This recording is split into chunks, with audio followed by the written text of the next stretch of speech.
إن الحمد لله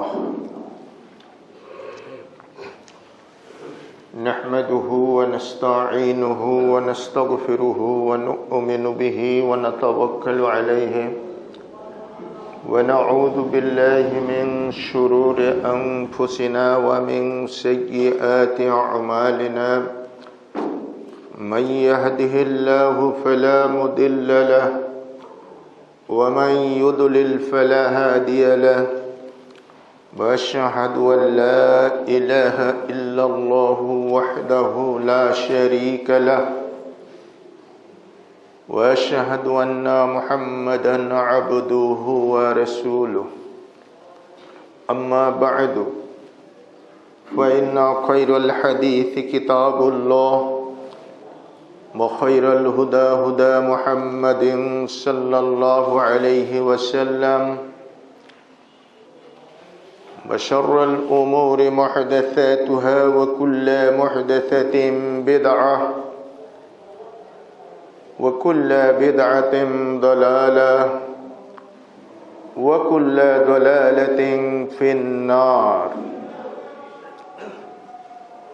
أما بعد فأعوذ بالله من الشيطان الرجيم بسم الله الرحمن الرحيم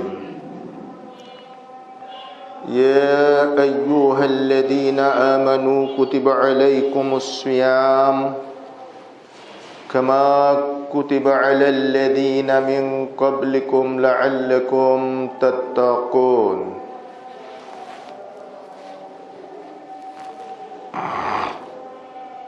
وعن كعب بن عجرة رضي الله عنه قال قال رسول الله صلى الله عليه وسلم احضروا المنبر فحضرنا فلما ارتقى درجة قال آمين فلما ارتقى درجة الثانية قال آمين فلما ارتقى الدرجة الثالثة قال آمين فلما نزل قلنا يا رسول الله لقد سمعنا منك اليوم شيئا ما كنا نسمعه إلى آخر الحديث সম্মানিত মুসাল্লিবৃন্দ, আল্লাহ রাব্বুল আলামিনের জন্য সমস্ত হামদ এবং তারিফ, যিনি বৎসর ঘুরে আরেকটি রমজান মাসকে আমাদের দুয়ারে কড়া নাড়ার অবস্থায় এনে দিয়েছেন। যে রমজান মুক্তির পয়গাম নিয়ে আমাদের দ্বারে উপস্থিত,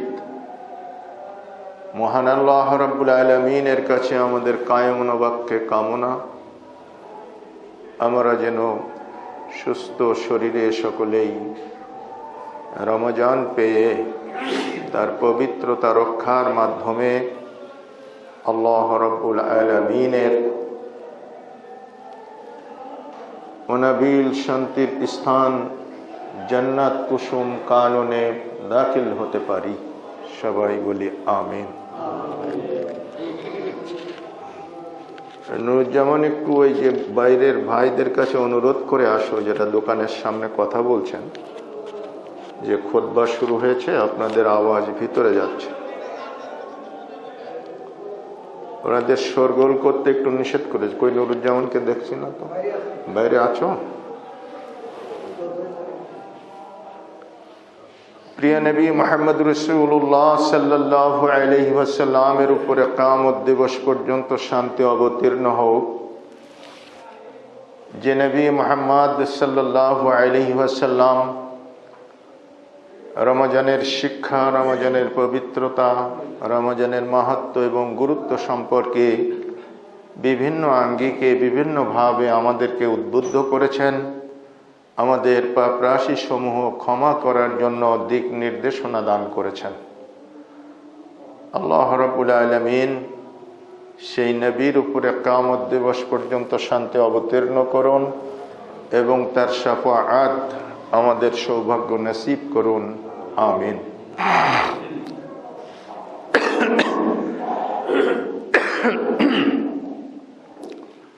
সম্মানিত মুসাল্লিবৃন্দ,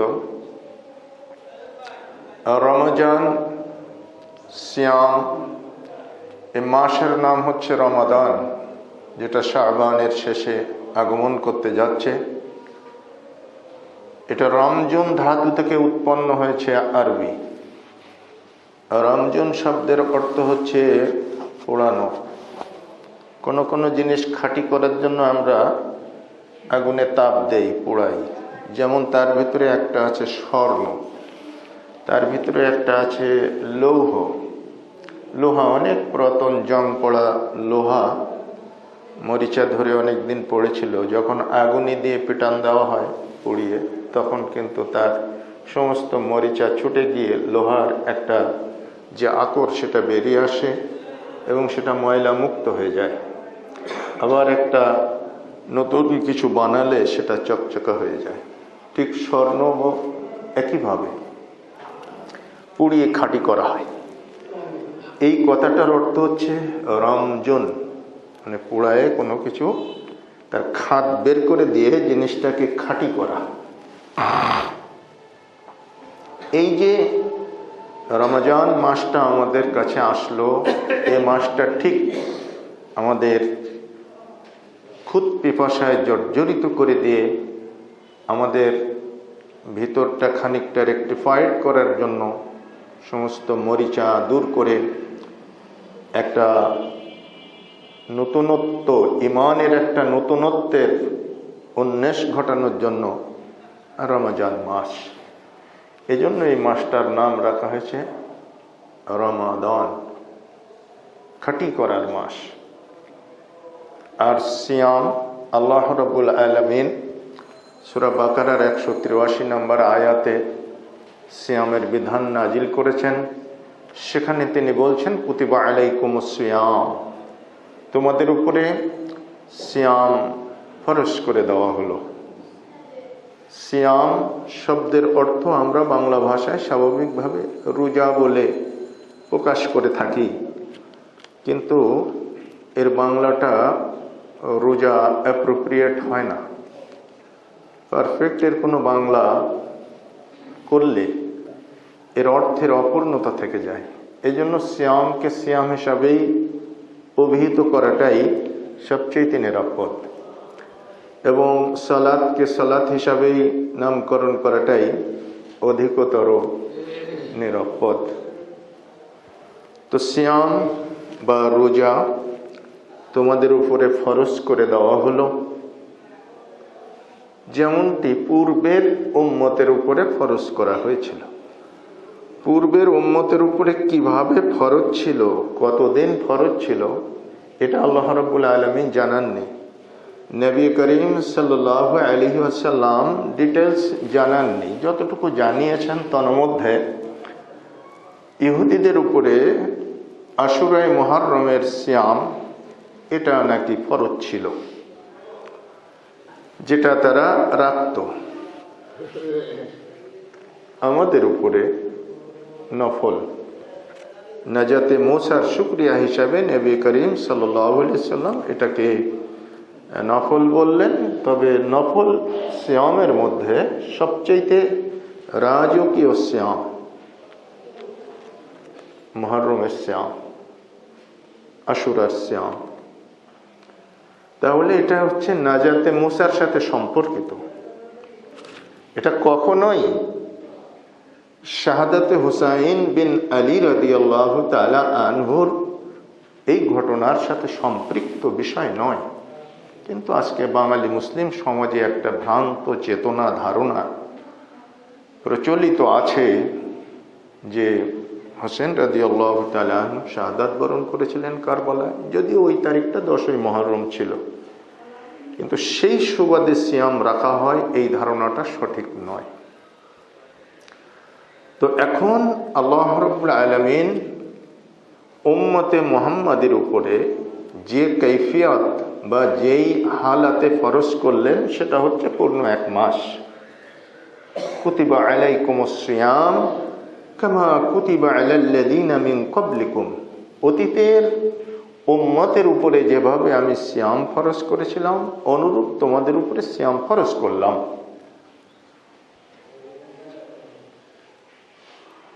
লাআল্লাকুম তাত্তাকুন, যাতে তোমরা মুত্তাকি হতে পারো। তাকওয়া। তাহলে সিয়ামের বিনিময়ে আল্লাহ রাব্বুল আলামিন নেকির কথা উল্লেখ করেন নাই। সিয়াম রাখলে নেকি পাওয়া যায় না, মুত্তাকি হওয়া যায়। রাসূলুল্লাহ সাল্লাল্লাহু আলাইহি ওয়াসাল্লাম এ মর্মে 3টি হাদিস বলেছেন। একটা হাদিসে এসেছে নবী করিম সাল্লাল্লাহু আলাইহি ওয়াসাল্লাম বলছেন, মান সামা ইয়াওমান ফি সাবিলিল্লাহ, যে ব্যক্তি একদিন আল্লাহর রাস্তায় সিয়াম পালন করলো আল্লাহর সন্তুষ্টির জন্য, আল্লাহ সুবহানাহু ওয়া তাআলা তাকে 70 বছরের রাস্তা দূরবর্তী করে দেবেন জাহান্নাম থেকে। এরপরে আরেকটি হাদিসে রাসূলুল্লাহ সাল্লাল্লাহু আলাইহি ওয়াসাল্লাম বলছেন, যে ব্যক্তি একদিন আল্লাহর রজামন্দির জন্য সিয়াম পালন করলো তো আল্লাহ সুবহানাহু ওয়া তাআলা তাকে 100 বছরের রাস্তা দূরবর্তী করে দেবেন জাহান্নাম থেকে। আল্লাহ রাব্বুল আলামিনের নবী এই একই হাদিস আরেকবার বর্ণনা করতে গিয়ে এভাবে বললেন যে, যে ব্যক্তি একদিন সিয়াম পালন করবে আল্লাহ রাব্বুল আলামিনের খালেস ও বেদুর চিত্তে আল্লাহর সন্তুষ্টির জন্য, তো 500 বছরের রাস্তা আল্লাহ পাক তাকে জাহান্নাম থেকে দূরবর্তী করে দেবেন। এগুলা সবই হচ্ছে নর্মাল একটা সিয়াম আপনি রেখেছেন, নফল সিয়াম। যেমন একটা বৃহস্পতিবারের সিয়াম রেখেছেন, যেমন সোমবারের সিয়াম রেখেছেন, যেমন আইয়াম বীজের সিয়াম রেখেছেন, যেমন আপনি আশুরায়ে মুহররম রেখেছেন, তারপরে কি বলে উকুফে আরাফার দিনে সিয়াম রেখেছেন, যেদিন হাজী সাহেবগণ আরাফার ময়দানে সমবেত হন সেদিন। তো সেই সব হিসাবের একটা পরিসংখ্যান এটা। কিন্তু যেটা ফরজ সিয়াম, এটা এর চাইতে কত ব্যতিক্রম, কত ব্যতিক্রম, কত ব্যতিক্রম সেটা বোঝানোর জন্য আল্লাহ রাব্বুল আলামিনের নবী বলছেন যে, আল্লাহ পাক বলছেন, মানে এগুলো হচ্ছে হাদিসে কুদসি, যার ভাষা নবীজির কিন্তু বক্তব্য আল্লাহ, তাকে বলা হয় হাদিসে কুদসি। যেটা বর্ণনা করতে গিয়ে আল্লাহ রাসূল সাল্লাল্লাহু আলাইহি ওয়াসাল্লাম বলেছেন, ক্বালাল্লাহু আযজা ওয়া জাল, মহান ইজ্জতের মালিক আল্লাহ পাক বলছেন। এই বলে নবীজি বলতেন কথাটা, কথাটা আল্লাহর, ভাষাটা নবীর। একে বলা হয় হাদিসে কুদসি। তো এক হাদিসে কুদসির ভিতরে রাসূলুল্লাহ সাল্লাল্লাহু আলাইহি ওয়াসাল্লাম বলছেন, যখন কোন সায়েম সিয়াম পালন করে, ফরজ সিয়াম, আল্লাহ রাব্বুল আলামিন বলেন, এই লিখো না, লিখো না, এই কিরামান কাতিবিন, এদেরকে সম্বোধন করে বলেন লিখো না। কিরামান মানে সম্মানিত, কাতিবিন মানে লেখকগণ, সম্মানিত লেখকগণ তারা লিখতেছেন। অথচ এই বিষয়টা আমাদের সমাজে প্রচলিত আছে, কিরামিন কাতিবিন, দুইজন ফেরেশতা দুই কান্দে বসে লিখতেছে। এটা আর একটা ভুল তত্ত্ব, ভুল ধারণা, ভুল কনসেপশন।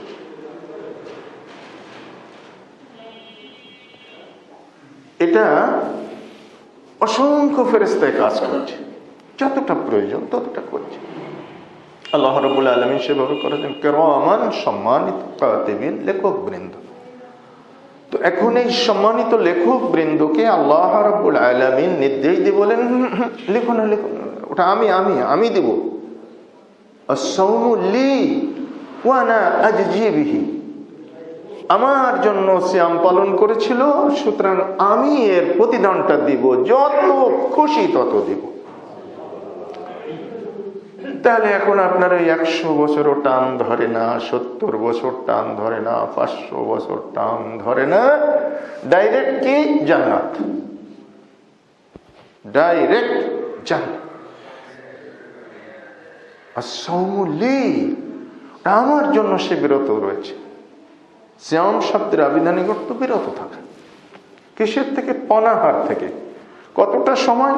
সূর্য উদয়ের আগ থেকে সুবহে সাদেক শুরু হওয়ার সাথে সাথেই সূর্য অস্তমিত হওয়া পর্যন্ত পানাহার বন্ধ রাখা সিয়াম।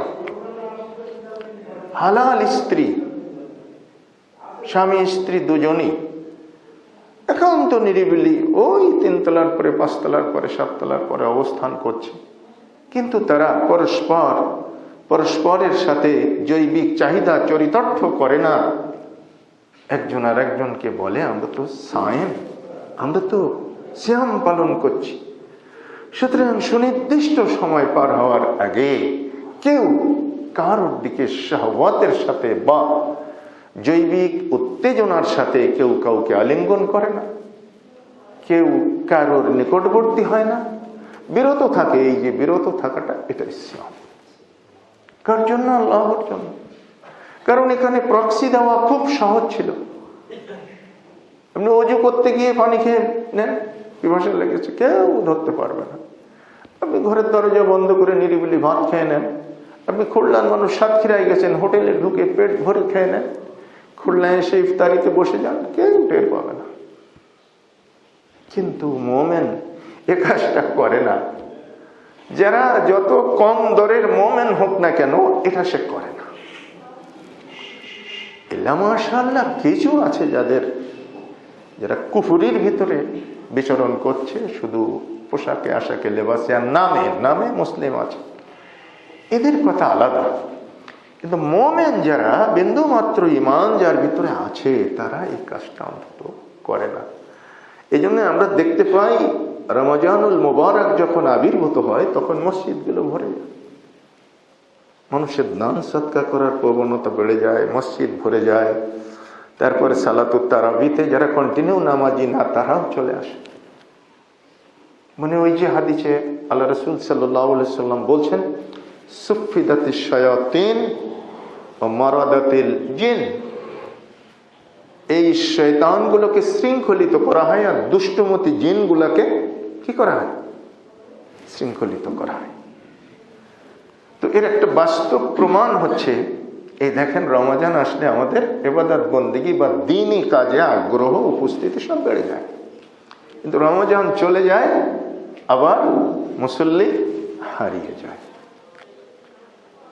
কারণ শয়তান তো কাজ করে, সবসময়ই করে।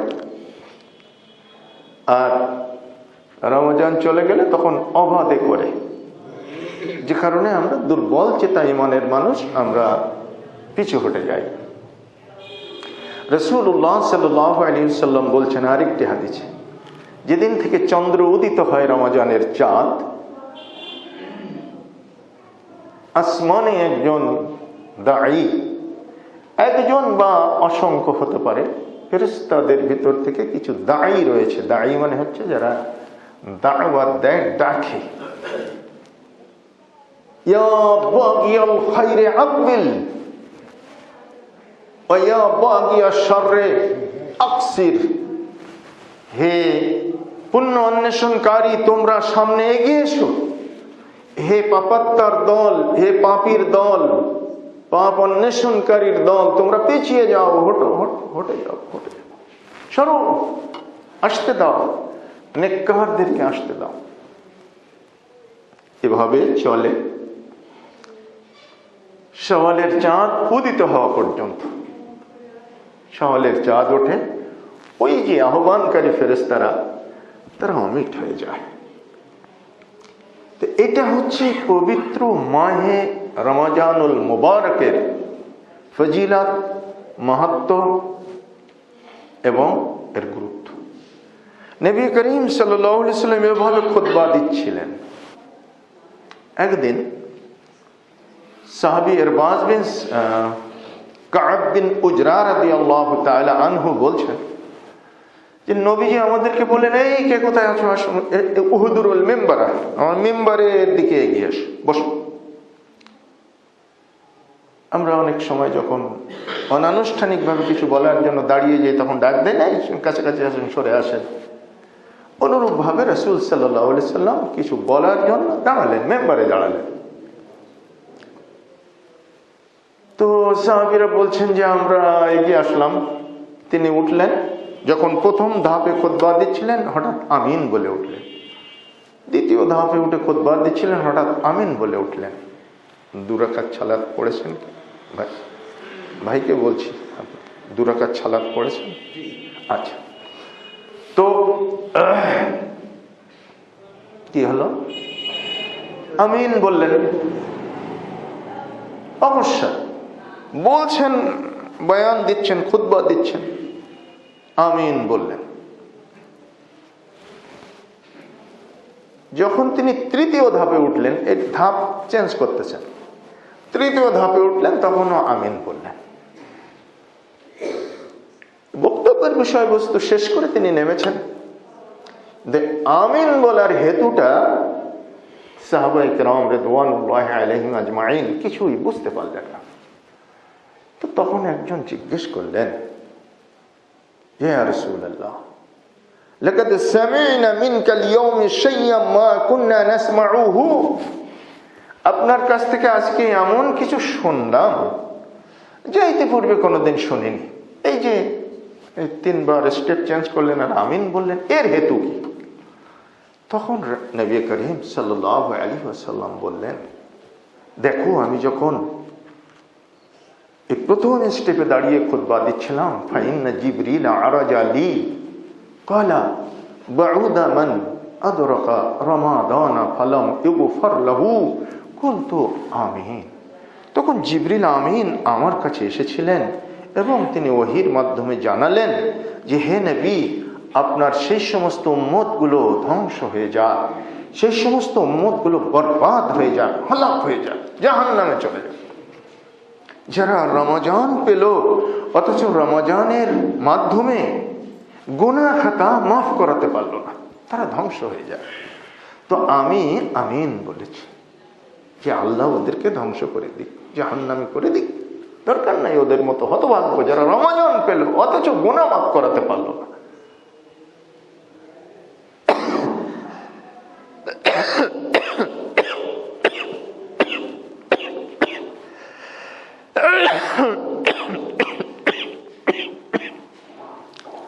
রমজান পেল, গুনাহ মাফ করাতে পারল না, ও ধ্বংস, দরকার নাই। তো আমি 2 নম্বর স্টেপে যখন দাঁড়িয়ে খুতবা দিচ্ছিলাম, তখন জিবরিল আমিন এসে বললেন, হে নবী, তারা ধ্বংস হয়ে যাক, বাউদা মান যুকিরতা ইনদাহু ফালাম ইউসাল্লি আলাইহি,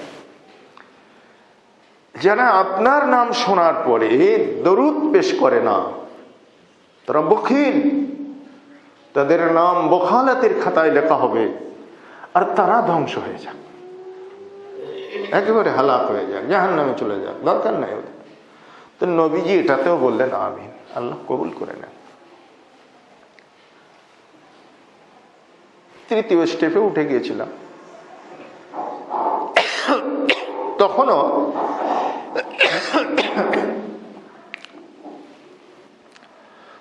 আমার কাছে জিবরিল আমিন এসেছিল, এসে বলেছিলেন, বাউদা মান আদরাকা আবাওয়াইহিল কিবরা আও আহদাহুমা ফালাম ইউদখিলাহুল জান্নাহ, হে নবী, সে সমস্ত উম্মতগুলো ধ্বংস হয়ে যাক, বরবাদ হয়ে যাক, হালাক হয়ে যাক, জাহান্নামী হয়ে যাক, ওরা একেবারে ধ্বংস হয়ে যাক, শেষ হয়ে যাক, যারা তাদের পিতা মাতাকে পেল কিংবা দুজনের একজনকে পেল, কিন্তু এই পিতা মাতার মাধ্যমে জান্নাত হাসিল করতে পারল না, তারা ধ্বংস হয়ে যায়। তার নবীজি বললেন আমিন, আল্লাহ এদেরও ধ্বংস কবুল করো। তাহলে এবার বুঝুন, ইসলামী শরিয়াতের অনুসারীদের পিতামাতা কখনো বৃদ্ধাশ্রমে যাওয়ার সুযোগ আছে কিনা। আজকের সামাজিক প্রেক্ষাপট বড় ভয়াবহ। বৃদ্ধ পিতামাতার বেলায় আমাদের যে কর্তব্য পরায়ণতার অভাব দেখা দিচ্ছে দিনের পর দিন, যে কারণে সরকারি বেসরকারি ভাবে এখন বৃদ্ধাশ্রম তৈরি করা হয়েছে, অদূর ভবিষ্যতে আরো হয়তো হবে। আর আমাদের দেশে মাশাআল্লাহ নতুন সরকার আসতেছেন, তিনি এ ব্যাপারে হয়তো আরো বেশি সম্প্রসারিত কর্মসূচি নেবেন বৃদ্ধাশ্রম। কিন্তু সরকার হলে উচিত হচ্ছে বৃদ্ধাশ্রম উঠিয়ে দেওয়া, ডান্ডা মেরে ঠান্ডা করে দেওয়া, পা ছায় লাল করে দিয়ে চাকরি থেকে বের করে দিতে হবে। শয়তান, পিতামাতাকে খাওয়াও না, 60,000 টাকা বেতন উঠাও, 1.5 লাখ টাকা বেতন নাও, ওকে আচ্ছা কায়দা করে শায়েস্তা করা দরকার। সেই সরকার কবে আসবে? ওটা হয়তোবা মাহাদি না আসা পর্যন্ত আর সম্ভাবনা, আলোর সুবর্ণ রেখা দেখা যাচ্ছে না। এবারে অনেকে আশাবাদী ছিলেন, ইসলাম ইসলাম করে আমরা অনেকে খুব আকাঙ্ক্ষা প্রকাশ করেছিলাম। মনে রাখবেন একটা কথা, ইসলামী সরকার আসতে গেলে ইসলামিক প্রক্রিয়ায় আসতে হবে, এছাড়া অন্য প্রক্রিয়ায় আসবে না। যতই আলোর সুবর্ণ রেখা আপনি আমি দেখি না, কারণ যে প্রক্রিয়া ইসলামের সাথে সাংঘর্ষিক, সেই প্রক্রিয়ায় কোনোদিন ইসলামী গভর্নমেন্ট ফর্ম করবে না, পৃথিবীতে কখনো করেনি, আজও করবে না। তো জাহাঙ্গীর আলম সাহেব, তাহলে তো আর হলো না, আমাদের জীবনে আর দেখার সুযোগ হবে না। আপনার আমার মতো কত নবীরও যে হয়নি। আর এটাই যে অন ডিউটি অফ প্রফেট, এটাই যে নবীদের ডিউটি, সরকার কায়েম করা। এটা যদি হতো তাহলে সব নবী সরকার কায়েম করত না। ইকামতুদ্দিন, ইকামতুত তাওহীদ, তাওহীদ কায়েম করা ছিল প্রত্যেকটি নবীর ডিউটি, আর তা তারা করেছেন বা করার জন্য চেষ্টা করেছেন। রাসূলুল্লাহ সাল্লাল্লাহু আলাইহি সাল্লাম বললেন, মেরাজে আমার সামনে দিয়ে নবীদেরকে নেওয়া হলো, অনেক তার অনুসারীদেরও নেওয়া হলো। অনেক নবীকে দেখলাম, নট এ সিঙ্গেল পারসন, উম্মত নেই, একাই চলে যাচ্ছে। কি ব্যাপার? সারা জীবন দাওয়াত দিয়েছিলাম, কেউ কবুল করেনি, কেউ একজন অনুসারী নিয়ে চলে গেলেন। আর নূহ আলাইহিস সালাম 950 বছরে কয়জন? 40 কিংবা 80। এই হলো তাদের দিন কায়েমের কি বলা যাবে যে সর্বোচ্চ মানে সিস্টেম না, এটা মানে ক্ষমতা। তার যে ক্ষমতায় যেটা, তার ক্রাইটেরিয়া যেটা বের পেয়েছে, সেটার পরিধি হলো এই। তো সেখানে আপনি আমি এটা পারবো, আর এটা পারলেই মুক্তি, না পারলে মুক্তি না, এটা তো না। মাত্র 4 জন পয়গম্বরকে আল্লাহ সুবহানাহু ওয়া তাআলা রাষ্ট্র শক্তি দিয়েছিলেন, রায়ত্ব করেছিলেন তারা।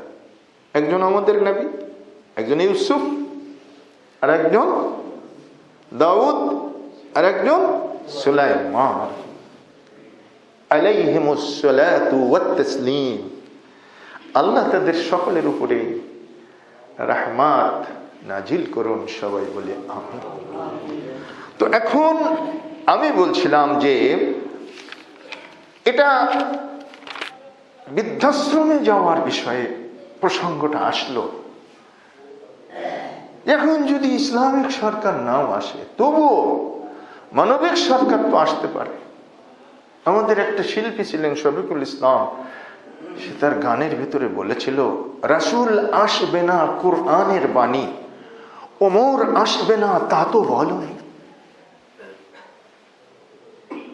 ফরিয়াদ করি তবু দরবারে, একটা উমার দিও মোদের তরে। কোরআনের বাণী রাসূল আর আসবে না, খাতামুন নবিয়্যিন, কিন্তু ওমর আসবে না। হে আল্লাহ, তুমি তো কথা বলেন, একটু ওমর দাও। ওমরকে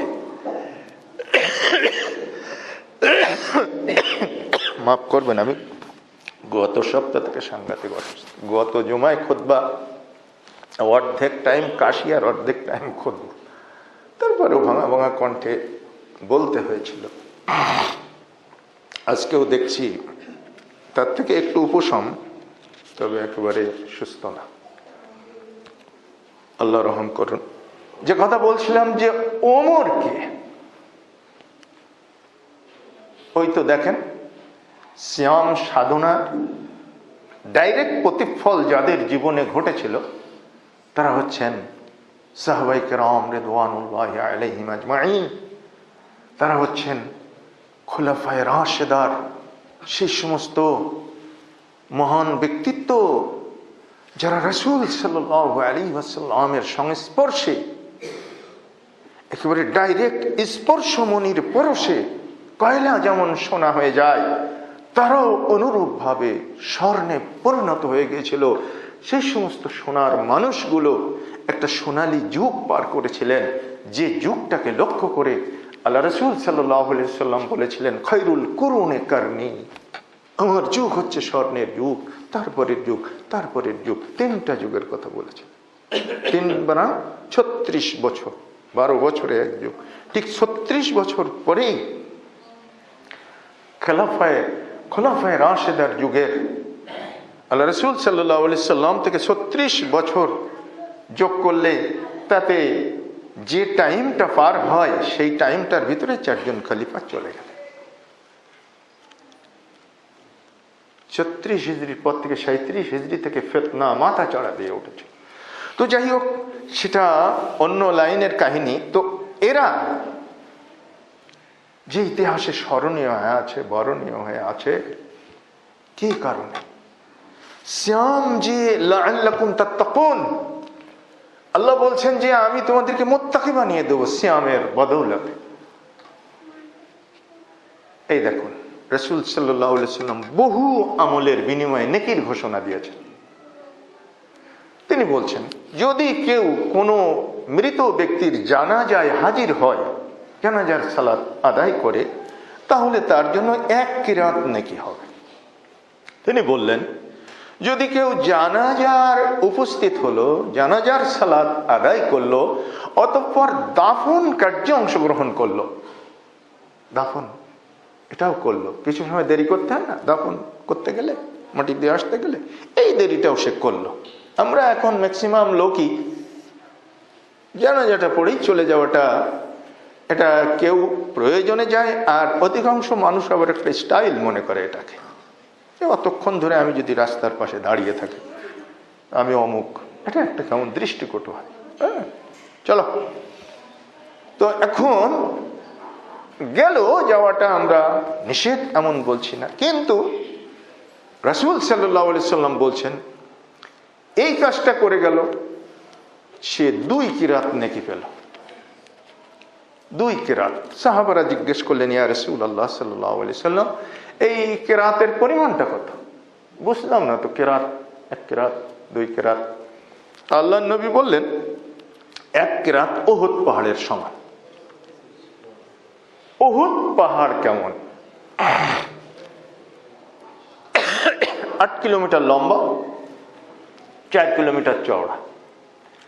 নিচে কতটা আছে এটা আল্লাহু আ'লাম।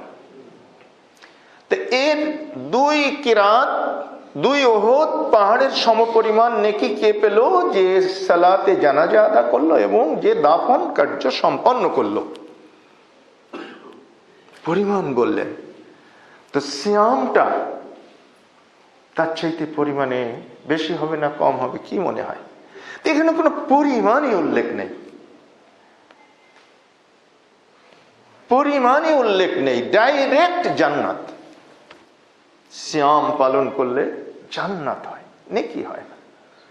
কারণ নেকি গুনাগুনি করে, আপনার যদি এখন 5,000 টাকা পাবেন একজনের কাছে, সে যদি আপনাকে রেজগি পয়সা দেয় সব, হ্যাঁ, 1 টাকা 2 টাকা আর 5 টাকার কয়েন মিলে বলে যে নেন, আপনি নেবেন? ভাই মাফ করো, তুমি নোট করে আনো, ভাই আমি ক্যারি করতে পারবো। সিয়ামের বেলায় নেকি যেন রেজগি পয়সার মতো, এই ও সমস্ত দরকার নেই, ডাইরেক্ট জান্নাত। যাও যাও।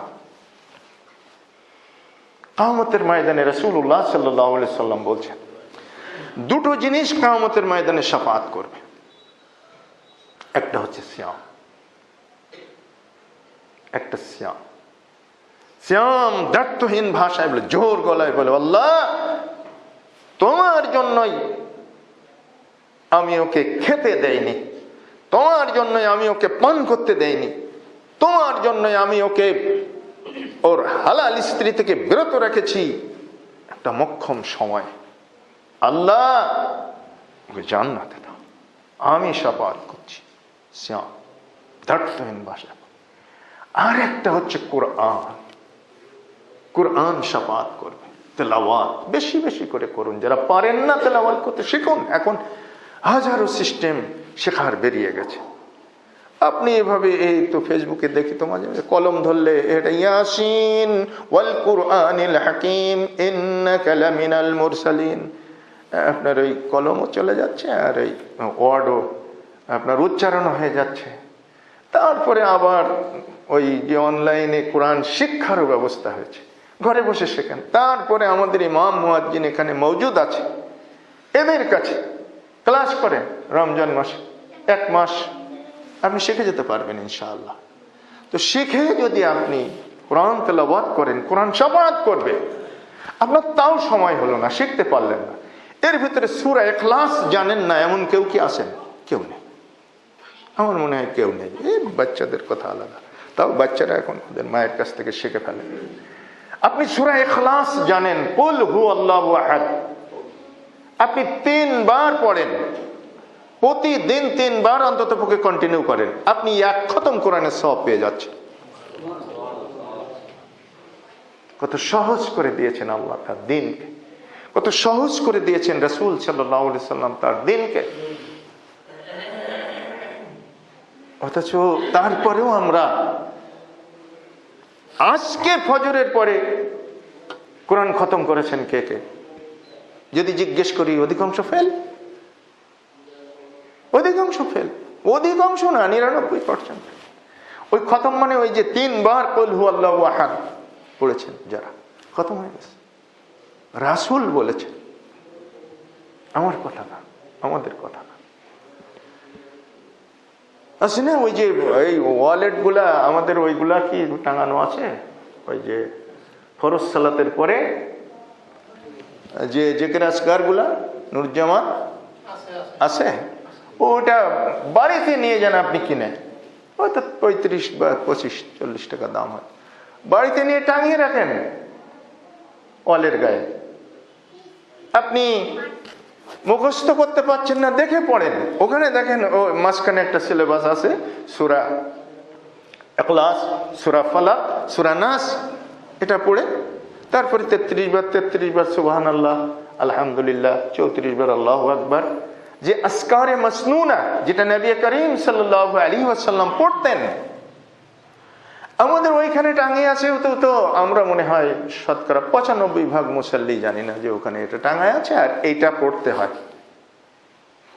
না। গতানুগতিক ভাবেই আমরা চলছি।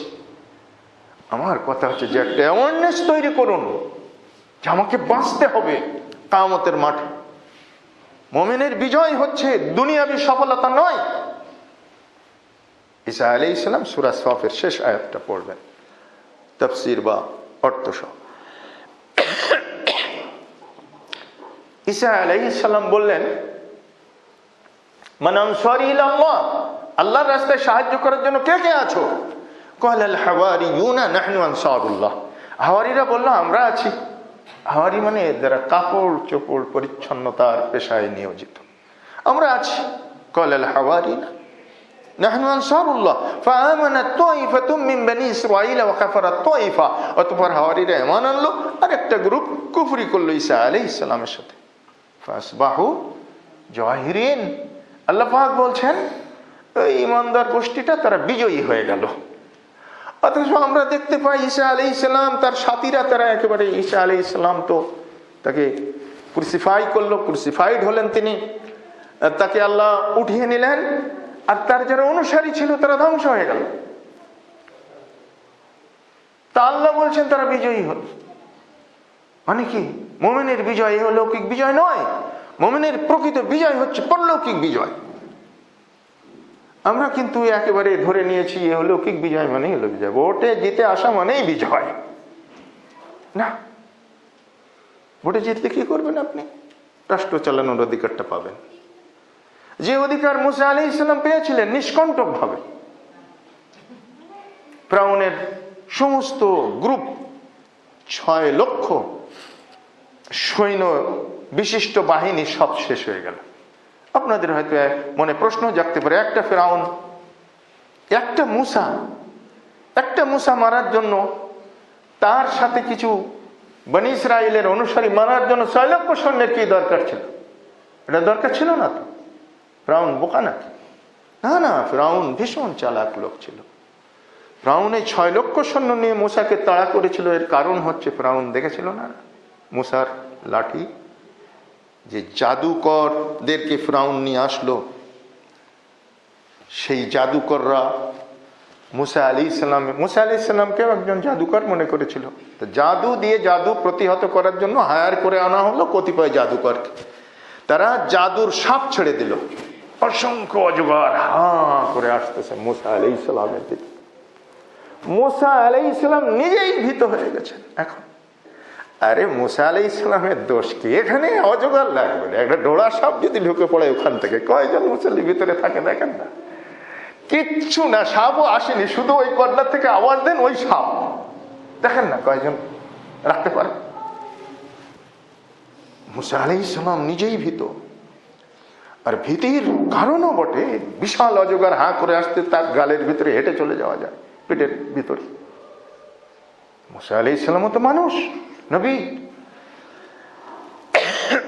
আল্লাহ সুবহানাহু ওয়া তাআলা বললেন, মুসা ভয় করো না, তোমার হাতে কি লাঠি, ছেড়ে দাও, মেরে দাও। মুসা আলাইহিস সালাম লাঠিটা এইভাবে মেরে দিলেন। এত বড় সাপ হয়ে গেল যে আল্লাহ সুবহানাহু ওয়া তাআলা মুসা আলাইহিস সালাম, এগুলোকে বলা হয় মুজিজাতুর রাসূল, রাসূলদের মুজিজা। রাসূলরা নিজেরা ইচ্ছা করে দেখাতে পারবে না, আল্লাহ হুকুম করলে তখন দেখাতে পারবে। মুসা আলাইহিস সালাম দেখলেন, ফিরআউন দেখলো, জাদুকররা দেখলো, সমস্ত জাদুকরদের সাপ সব ডক ডক করে গিলে ফেলল। এখন জাদুকররা ঈমান আনার জন্য প্রস্তুত হয়ে গেছে। ফিরআউন রাগে ক্ষোভে দুঃখে ডান পা বাম হাত কেটে কেটে তাদেরকে পঙ্গু করে দিল, যে আমার সাথে গাদ্দারি। ওরা তো বুঝতে পেরেছে যে কার সম্মুখে এসেছে, এটা একমাত্র ইলাহি বিধানের যিনি ধারক, তার পক্ষে ছাড়া সম্ভব না আমাদের এই জাদুর সাপকে গিলে ফেলা। আল্লাহ বললেন, মুসা ধরো, লাঠি ধরো, সাপ ধরো। মুসা আলাইহিস সালাম ধরতে সাহস হয় না। আরে ধরো, আল্লাহ বলছেন ধরতে, এখন উপায় তো নেই না, ধরেছেন, লাঠি হয়ে গেছে। আল্লাহ, এই হচ্ছে মুসা। আর ওই যেটা দেখেছে সে হলো ফিরআউন। আজকে মুসা মারতে যাচ্ছে, তো সে কি 200 নিয়ে যাবে? তার কি এই জায়গায় পানি আছে? তার এখানটা তো শুকায় গেছে, এই জন্য 6 লাখ সৈন্য নিয়ে গিয়েছিল। আজকের আবার ধরন আলাদা, আজকের পরিস্থিতি মোকাবেলার ধরন আলাদা। আল্লাহ সুবহানাহু ওয়া তাআলা তাদেরকে পার করে দিলেন মুসা আলাইহিস সালামকে, আর এদেরকে ঢুকিয়ে নিলেন। বাস, দরিয়াটাই টম্বুর হয়ে গেল, বাহরে কুলজুমের ভিতরে সব নিপাত হয়ে গেল ফিরআউন। এখন আমার কথা হচ্ছিল যে মাসনাদ তো ফাঁকা হয়ে গেল, সিংহাসন তো ফাঁকা। আল্লাহ একথা কেন বললেন না যে শিগগির যাও সিংহাসনে, কেউ বসার আগে তুমি যেয়ে বসো, আর কেউ বসার আগে তুমি যে বসে হুকুম জারি করে দাও। যদি মোমেনের বিজয়ের মাত্রা, মোমেনের বিজয়ের উপকরণ রাষ্ট্র শক্তি করায়ত্তই হতো, সেদিন আল্লাহ এটা বলতেন, মুসা আলাইহিস সালাম সেটাই করতেন না। যে পারে পার হয়ে গেলেন, সে পারেই দাওয়াতের কাজ করতে লাগলেন। এই জন্য ইকামতের দিন, ইকামতুত তাওহীদ, তাওহীদ প্রতিষ্ঠা করতে হবে। এটাই দায়িত্ব নবীদের, পালন করেছেন, দায়িত্ব পুরে গেছে, চলে গেছেন পৃথিবীর মাটি থেকে। আল্লাহ বলছেন ফাসবাহু জাহিরিন, তারা বিজয়ী হলো। মুমিনের বিজয় আখিরাতের বিজয়। সুতরাং আখিরাত হাসিল করার জন্য আমরা যেন এই রমজানে নতুন ভাবে আমরা সচেষ্ট হই। বলছিলাম ওমর, বলছিলাম আবু বকর, সিয়ামের ডাইরেক্ট প্রতিফলন যাদের ভিতরে ঘটেছে, আল্লাহ বলেছেন না মুত্তাকি হবে। তাকওয়া কাকে বলে, মুত্তাকি কাকে বলে। এবার আসো,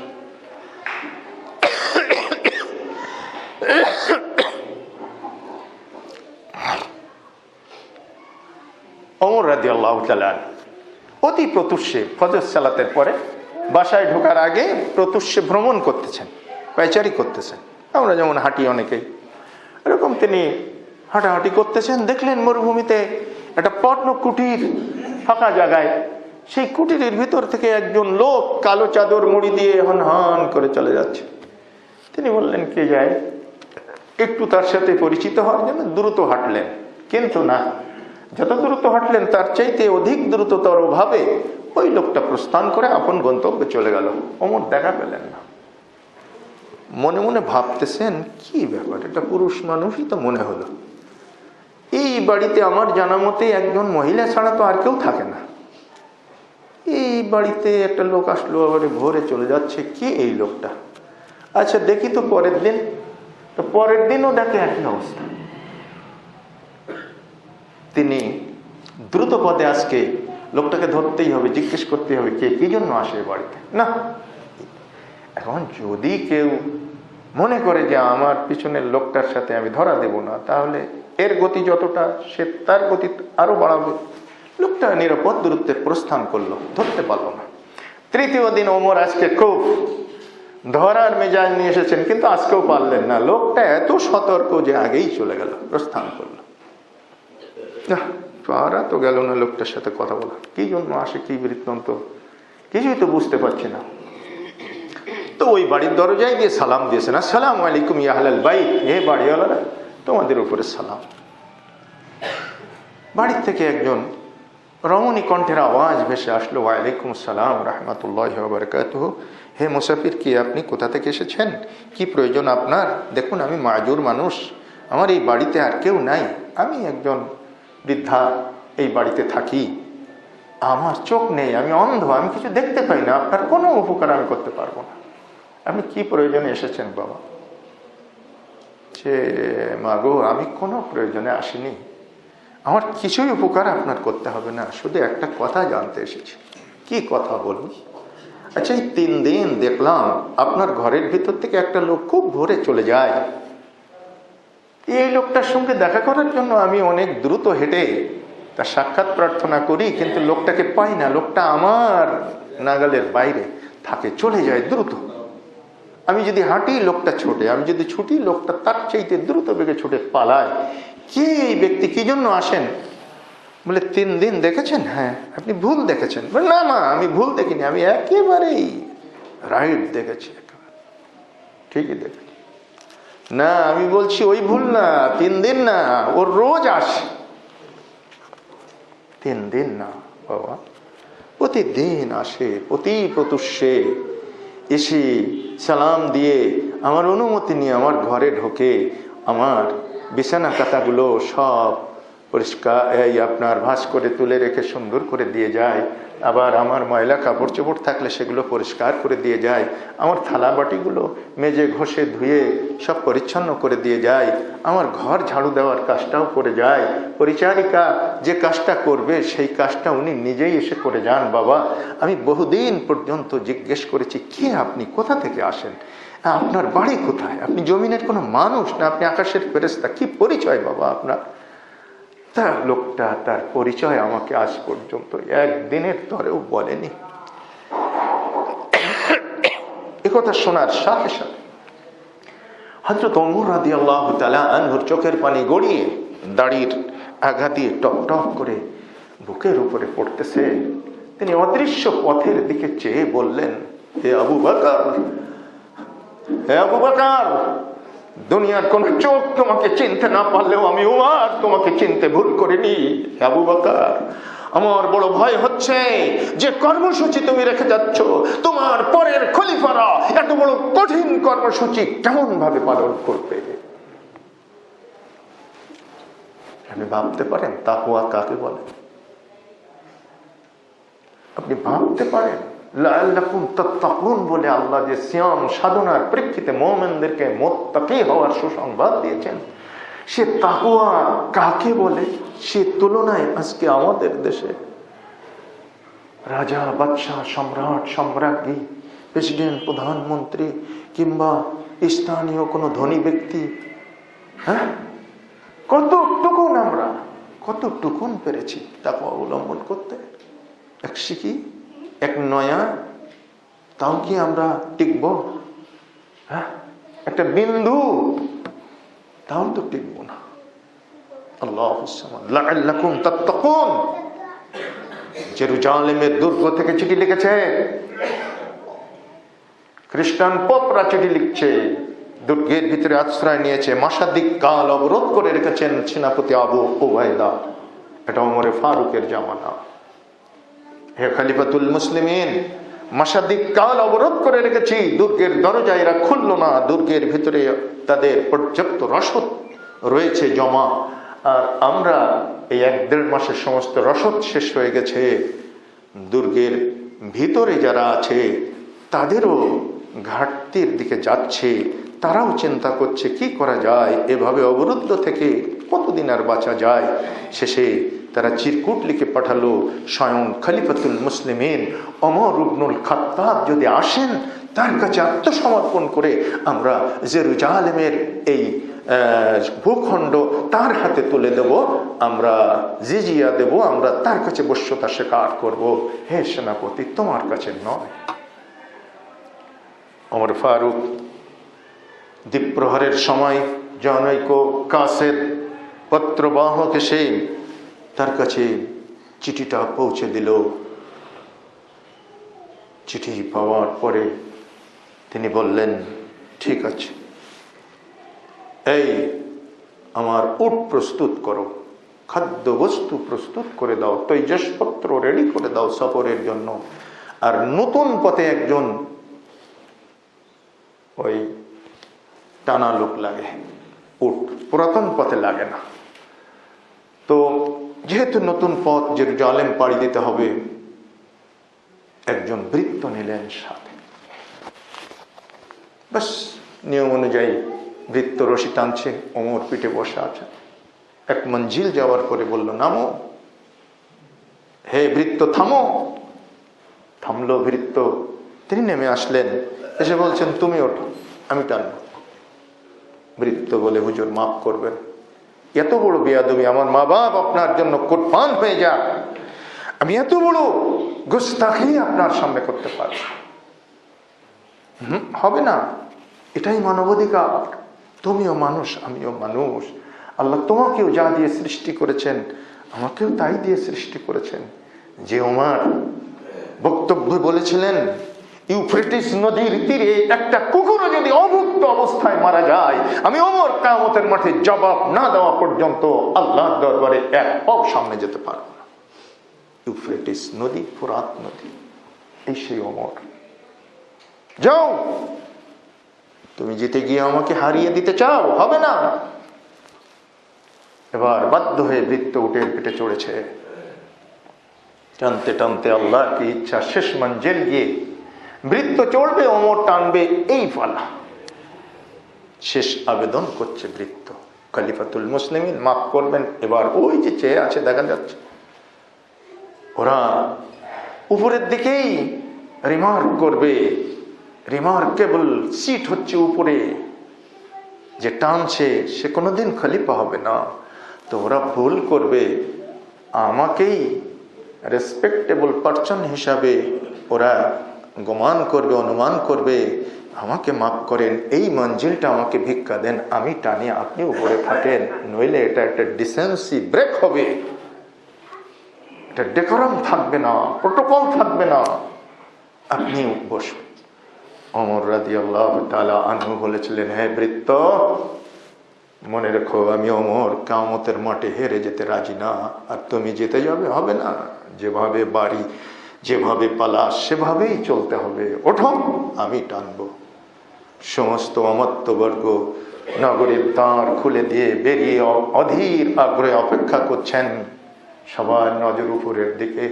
সেনাপতি আবু উবাইদা বুঝিয়ে দিলেন, যিনি উপরে বসে আছেন উনি খলিফা নন, উনি হচ্ছেন ভৃত্য, আর যিনি রশি টানতেছেন উনি হচ্ছেন খলিফাতুল মুসলিমিন ওমর ইবনুল খাত্তাব, অর্ধ জাহানের খলিফা। জেরুজালেমের সমস্ত নেতৃবৃন্দ সেদিন বলেছিল, এই যদি হয় ইসলামের আদর্শ, এই যদি হয় মুসলিম খলিফাদের নীতি, এই যদি হয় মানবাধিকারের চূড়ান্ত রূপ মুসলমানদের কাছে, এ আবু উবাইদা আপনি বলে দিন, কোন রকমের কোনো শর্ত নেই, উইদাউট কন্ডিশন, কোনো শর্ত ছাড়াই আমরা ইসলামী হুকুমতের কাছে আত্মসমর্পণ করলাম। কোথায় আজকে সেই ওমর? কই? রাসূল আসবে না কোরআনের বাণী, ওমর আসবে না তা তো বলনি। দয়া করে দোয়া করি তব দরবারে একটি ওমর দিও আমাদেরও তরে।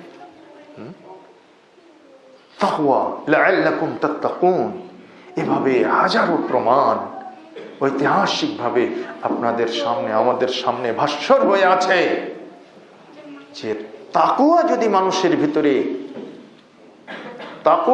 মানুষের ভিতরে ঢুকে যায়, তাকওয়া যদি মানুষের ভিতরে অর্জিত হয়, সেই মানুষটা মানবিক গুণাবলীর কত উচ্চকিত স্থানে চলে যেতে পারে। আল্লাহ সুবহানাহু ওয়া তাআলা সেই সিয়ামের মাসে সিয়াম সাধনার প্রেক্ষিতে আমাদের যে রেজাল্টটা ঘোষণা করলেন সেটা হচ্ছে লাআল্লাকুম তাত্তাকুন, তোমরা মুত্তাকি হয়ে যাবে। আর সূরা নাবা 30তম পারার প্রথম যে সূরাটা, সূরা নাবার 31তম আয়াতে আল্লাহ সুবহানাহু ওয়া তাআলা বলে দিলেন, ইন্না লিল মুত্তাকিনা মাফাজা, নিশ্চয়ই মুত্তাকিদের জন্য রয়েছে সফলতা। আসন্ন রমজান আমাদের প্রত্যেকের জীবনে সফলতার সৌগাত নিয়ে হাজির হোক, আর আমরাও যেন রমজানুল মুবারকের পবিত্রতা হাসিলের মাধ্যমে আমরা আমাদের জীবনের গুনাহ খাতা মাফ করিয়ে আমরা রেকটিফাইড হতে পারি, আমরা সফল হয়ে আখিরাতের জীবনে কামিয়াব হয়ে জান্নাত কুসুম কাননে দাখিল হতে পারি।